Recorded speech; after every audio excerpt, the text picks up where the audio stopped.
Another great episode for our doomed show. Hey guys, before you get started, make sure you click that subscribe button, and if you don't ring that bell, you won't get any updates. Hey guys, welcome to our spoiler-free review of the 4th episode of Swamp Thing, Darkness on the Edge of Town. Now, before we get started, I wanted to talk about the Save Swamp Thing hashtag. As you guys know, the show was canceled before the 2nd episode even aired, and now there's a social media movement to try to get the show brought back. If you look down in the corner, you'll see a box pop up for a video called Save Swamp Thing. Let's do what we can to get the video and the hashtag out everywhere we can. Obviously, there's huge fan support for this show, and it really does feel like a campaign that a lot of people would get behind.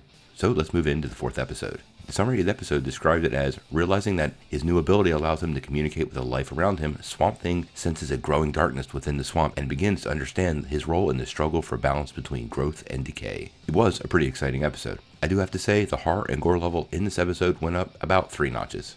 The primary plot revolves around a new threat emerging from the swamp, one that Swamp Thing barely understands, and will eventually have to face directly. Part of this is going to be really hard to describe without spoiling it, and as you guys know, we try to do spoiler-free reviews. But this episode had some horror on a very real level. It's all about fear, and more so your own fear coming to life. Think Scarecrow and Batman. If you subscribe to Netflix, there was a movie on there recently called Perfection. If you check that out, it might give you a little bit of a hint about what you might see. There are multiple scenes in the restaurant that are just off the chart, and one of them will make you utterly groan out loud. This portion of the episode was probably the most engrossing of the series, at least from a horror aspect. I totally loved it.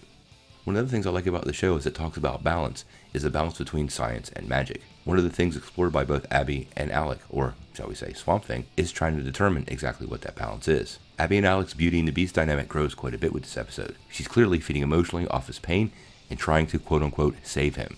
His fear for her safety is everywhere, even to the point of self-sacrifice, as we actually see in this episode. Both characters are played out very well, and Crystal Reed continues to do more than a spectacular job. One of the other things in this episode that starts to take off is Ian Zierig's Dan Cassidy, aka the Blue Devil. We haven't really talked a lot about him because there's just been tidbits in previous episodes, and most of it would have been spoilerish, and now more clues are given to him by Madame Xanadu about his mission.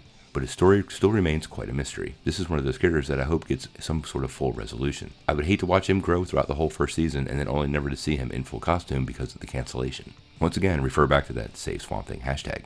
One of the other things about the episode that kind of caught me off guard, how well Will Patton takes the character of Avery Sutherland and steps up the amount of his scumbaggery. We saw in the previous episode, his desperation for money starts to set in place, and that leads him down a dark path, to murder. But in this week's episode, he stepped it up. He seems to be doing a limbo with setting new lows. You get to see how far he'll go and how manipulative he'll be to achieve his goals, and how there really are no boundaries. Once again, Will Patton rocks as a bad guy. So, all in all, I really liked this episode. I actually thought it was better than last week's. I'm going to give it a 7.5 out of 10. So, before we get done, once again, I want to tell everybody, make sure you put out there, Save Swamp Thing. So tell me what you guys think. Did you like the 4th episode of Swamp Thing? And if you're not tuning in, do these reviews make you want to see it a little more?